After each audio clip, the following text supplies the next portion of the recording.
ওই মুহূর্তে ইমাম হুজুর সে দোতলায় যায়, মসজিদের ইমাম সে দোতলায় যায়। যাওয়ার পর সে দেখতে পায় গ্রিলের সাথে অবস্থায় বস্ত্রহীন একটি মেয়ে, তার গলায় কাপড় পেঁচানো, আবার আরেক অংশ সেই গ্রিলের সাথে। সে দেখে, সে তো মুসলিম, সে তো একটু হুজুর মানুষ, সে কিন্তু হতভম্ব খেয়ে যায়। একটা পর্যায়ে সে কিছুটা সামনে যাওয়ার পর সে জিনিসটা বুঝতে পেরে সে ভয় পেয়ে যায়। এরপর সে চিন্তা করলো এলাকাতে এই ঘটনা ঘটেছে। সে তখনই হাঁটতে হাঁটতে ময়নার মার বাড়ি যায়, যে ময়নার মাকে। দর্শক, স্বাগত জানাচ্ছি আমি স্নিগ্ধা আখি। আর বরাবরের মতোই আমার সাথে স্টুডিওতে উপস্থিত আছেন দৈনিক নতুন সময়ের ইনভেস্টিগেশন টিমের প্রধান জনাব মারুফ আদা সাহেব। আর আজকে আমরা জানবো, গেল শনিবার ব্রাহ্মণবাড়িয়ার সরাইলে একটি মর্মান্তিক ঘটনা ঘটেছে। আমরা জানবো সেই ঘটনা সম্পর্কে ওনার কাছে বা ওনার টিমের কাছে ঠিক কতটুকু তথ্য আছে। জি মারুফ আদা সাহেব। জি, ধন্যবাদ আখি। আপনার মাধ্যমে নতুন সময়ের সকল অডিয়েন্সকে ধন্যবাদ জানাচ্ছি। আপনারা জানেন আমরা সমসাময়িক বিষয়ে আলোচনা করে থাকি, এবং আমাদের টিম এবং আমাদের প্রতিনিধি এবং আমরা সরাসরি যে ইনভেস্টিগেশন করে ঘটনা উদ্ঘাটন ঘটাই আর যা বিশ্লেষণ আপনার অনুষ্ঠানে করি, সেটা হচ্ছে আপনারা জানেন গত শনিবার সরাইল উপজেলার শাহবাস্তিপুরে ইউনিয়নে সন্দনিয়া পাড়ায় লিফা ও রাজ্জাক দম্পতির একটি কন্যা সন্তান, তার নাম হচ্ছে ময়না।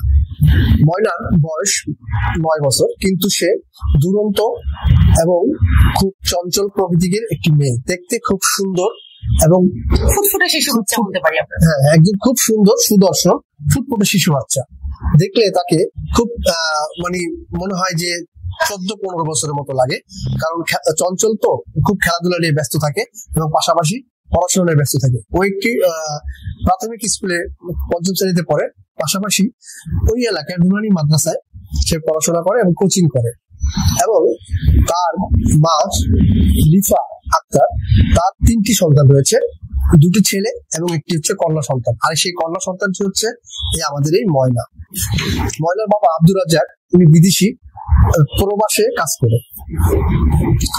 ময়না আপনার প্রতিদিনের ন্যায় দুপুরবেলা সে আশপাশে খেলাধুলা করার জন্য ঘর থেকে বের হয়, এবং তার মার বক্তব্য, সে একটি তার আত্মীয় বাসায় দাওয়াত খেতে গিয়েছিল, সেখান থেকে খাবার নিয়ে এসে তার মাকে দেয় এবং সে নিজেও খায়। এটা কি ময়নার মা আপনাকে জানিয়েছে? হ্যাঁ, ময়নার মা আমাদেরকে জানিয়েছে। তো একটি পর্যায়ে ময়না যখন খেলাধুলা করতে যায়, তো ময়নার মা জানায় যে ময়না যখন খেলাধুলা করতে যায় 20 মিনিট 15 মিনিট বা আধা ঘন্টা সর্বোচ্চ, এর মধ্যে সে ঘুরে ঘাড়ে বাসায় এসে ফিরে এসে একটু কথাবার্তা বলে। এটা হচ্ছে ময়নার সবসময় রেগুলার এইভাবেই যায়, মানে বাইরে গেলে দ্রুত চলে আসে, এভাবেই করে থাকে। আচ্ছা। তো হঠাৎ সেদিন ময়নার মায়ের মন তো একটু বাড়ি মারলো যে কোথায় গেল আমার মেয়ে। তো সে আশপাশে খোঁজ খবর নিল, কোথাও সে পেল না পেয়ে ময়নার বান্ধবী, ময়নার নিকটবর্তী আত্মীয় স্বজন সবাইকে খোঁজ খবর করে, সবাইকে জিজ্ঞাসা করে, কেউ তার খোঁজ খবর দিতে পারেনি, কেউ তার সন্ধান দিতে পারেনি। তো একটি পর্যায়ে ময়নার মা তাকে খুঁজতে খুঁজতে রাত 7টা 8টা 9টা বেজে যায়। তখন যখন না পায়, তখন তার ভিতরে সন্দেহ হয় যে আমার ছোট্ট গ্রাম, কোথায় যাবে। তখন ময়নার ফুপু বাড়ি, খালা বাড়ি, মামা বাড়ি, বিভিন্ন বাড়ি, বান্ধবীদের বাড়ি টাড়ি সব জায়গায় তালাশি করার পর সে যখন না পায়, তখন নিকটবর্তী মসজিদে সে মাইকিং করে সে গ্রামবাসী এবং অন্যদেরকে জানায় ময়নার খোঁজ চেয়ে মাইকে ঘোষণা করে। যে ঘোষণার পরে ময়নার মা যখন ময়নাকে তালাশি করে না পাচ্ছে, রাত গভীর হয়ে যাচ্ছে, তখন পার্শ্ববর্তী লোকজন বললো একটু থানায় গিয়ে খোঁজ খবর নেওয়ার জন্য। তখন রাত গভীরে 1টা বাজে সরাইল থানায় গিয়ে সে একটি জিডি করে আসে যে আমার মেয়েকে পাচ্ছি না, নিখোঁজ, মনে হচ্ছে কোথাও গুম হতে পারে, এরকম একটি জিডি করে সে বাসায় চলে আসে। চলে আসার পর খুঁজে পাচ্ছে না, সারা রাত সে ঘুমাতে পারে নাই। ঠিক সকালবেলা যখন মক্তবে পড়ে বাচ্চারা, গ্রাম অঞ্চলে তো আসলে সকালবেলায় ঘুম থেকে উঠিয়ে দেয়, মাইকের ডাকাডাকিতে আজানের পরে সবাইকে উঠে যেতে হয়। তো মক্তবে পড়ে সবাই, তখন সে তার ময়না খুঁজে পায়নি। ওই মুহূর্তে ইমাম হুজুর সে দোতলায় যায়, মসজিদের ইমাম সে দোতলায় যায়। যাওয়ার পর সে দেখতে পায় গ্রিলের সাথে অবস্থায় বস্ত্রহীন একটি মেয়ে, তার গলায় কাপড় পেঁচানো, আবার আরেক অংশ সেই গ্রিলের সাথে। তো সে দেখে, সে তো মুসলিম, সে তো একটু মানে হুজুর মানুষ, সে কিন্তু হতভম্ব খেয়ে যায়। একটা পর্যায়ে সে কিছুটা সামনে যাওয়ার পর সে জিনিসটা বুঝতে পেরে সে ভয় পেয়ে যায়। এরপর সে চিন্তা করলো এলাকাতে এই ঘটনা ঘটেছে। সে তখনই হাঁটতে হাঁটতে ওই ময়নার মার বাড়ি যায়, যে ময়নার মাকে লিফা বেগমকে ডাক দেয় যে আপনার মেয়েকে আমরা মসজিদের দোতলায় দেখেছি, আপনি যে মেয়েটাকে উদ্ধার করুন, মেয়েটা বস্ত্রহীন অবস্থায় রয়েছে। এই খবর শোনার পর লিফা বেগম সে পাগলের মতো সে ছুটে যাচ্ছে আর বলতেছে, আল্লাহ যেন আমার মেয়ে না হয়, এটা যেন আমার মেয়ে না হয়। সে এই কথা আমাদেরকে জানায়। এরপর যখন সে যায়, যে দেখতে পায় যে মেয়ের পায়জামা দিয়ে গলা পেঁচিয়ে ওই গিরের সাথে বাঁধা রয়েছে এবং তার শরীরটার পেছন সাইডটা ওদিকে পিছনের দিকে ফিরে রেখেছে। হ্যাঁ, সামনের সাইডটা এভাবে করে রেখেছে। তো সে দেখে তার মেয়ে পুরো শরীরটা কালো হয়ে গেছে এবং কোথাও কোথাও রক্ত জমাট রয়েছে। তো সে তখনই বলেছে যে আমার মেয়েকে পাশবিক নির্যাতন করা হয়েছে, কারণ সে তো হয়েছে। সে মেয়েকে জড়িয়ে ধরে সে যে মেয়ের গলাটা খুলবে সেই সাহসটা, সেই শক্তিটা তার হচ্ছে না। তারপর সে খুলে নিয়ে মেয়েটাকে নিয়ে নিচে আসে। এখন আমি মনে করব যে এই ফুটফুটে সুন্দরী মেয়ে কোনো শুকুন বা কোনো চরিত্রহীন বা কোনো লম্পট বা আমাদের সমাজে যারা এখন মোবাইল নিয়ে পর্নোগ্রাফি ছবি টবি দেখে, ইয়াং ছেলেরা যারা রাত যাপন করে, যারা রাতের পর রাত জেগে যায়, যারা হয়তো এই মেয়েটিকে নজরে রয়েছে এবং সেই শুকুনই এই কাজটি করেছে। তবে একজন শুকুন নয়, এখানে একাধিক জানোয়ার রয়েছে এবং তারা সুকৌশলে তারা জানে যে এখন মুসল্লিরা মসজিদে পুরোটা আসে না, নিচেই তো ভরাট হয় না, আর উপরে তো যাওয়ার কোনো কথাই আসে না, শুধু জুম্মার দিন উপরে নিচে ফিল আপ হয়। এই সুযোগটা তাদের জানা, এই যেই করেছে তাদের জানাশোনা রয়েছে যে মসজিদের দোতলাটা পুরোটাই ফাঁকা রয়েছে, সম্পর্কে তার সম্পূর্ণ অবগত আছে। এই ব্যাপারে স্থানীয় লোকজনের সাথে আপনার কথা হয়েছিল কিনা? এই ছন্দনীয় পাড়ার স্থানীয় লোকজন কি বলছেন?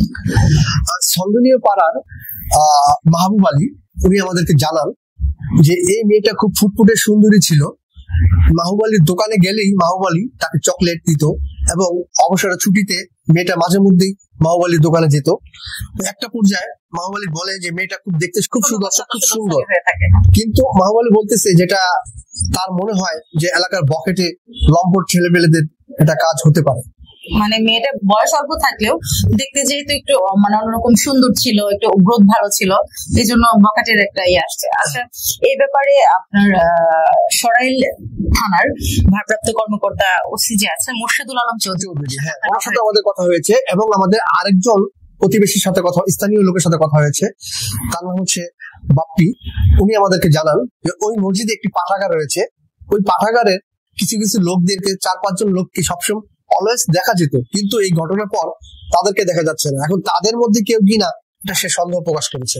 এবং আমরা যখন আপনার সরাইল থানার ওসির সাথে কথা বলি, তিনি আমাদেরকে জানান যে এই ব্যাপারে রাত্রে গভীর রাতে একটি জিডি হয়েছে, জিডিটা আমরা আমলে নিয়েছি এবং সকালবেলা আমরা আমি সহ আমার পুলিশ যে উদ্ধার করে এবং আমরা আসামিদেরকে শনাক্ত করার উদ্দেশ্যে আমরা একটি মামলা রুজু করেছি। বর্তমান আপাতত হত্যা মামলা রুজু করেছি, বাকিটা পোস্টমর্টম করার পর বোঝা যাবে মূল ঘটনা কি হয়েছে। প্রাথমিক ভাবে পাশবিক নির্যাতনের কথা তারা বলতেছে না, মানে তাদের আইডিয়া হচ্ছে, কিন্তু তারা বলতেছে না, কারণ তারা বলতেছে যে এটা আসলে পোস্টমর্টম ছাড়া কি বোঝা যাবে না। সেটা আসলে তারা ময়নাতদন্তের পরে রিপোর্ট আসলে তারা সঠিকঠাক তথ্যটা সবাইকে জানাবে যে আসলে বাচ্চাটাকে কিভাবে নির্যাতন করে বা কিভাবে মারা হয়েছে। ময়নাতদন্তের পরেই তারা টোটাল ঘটনাটা বলতে পারবে।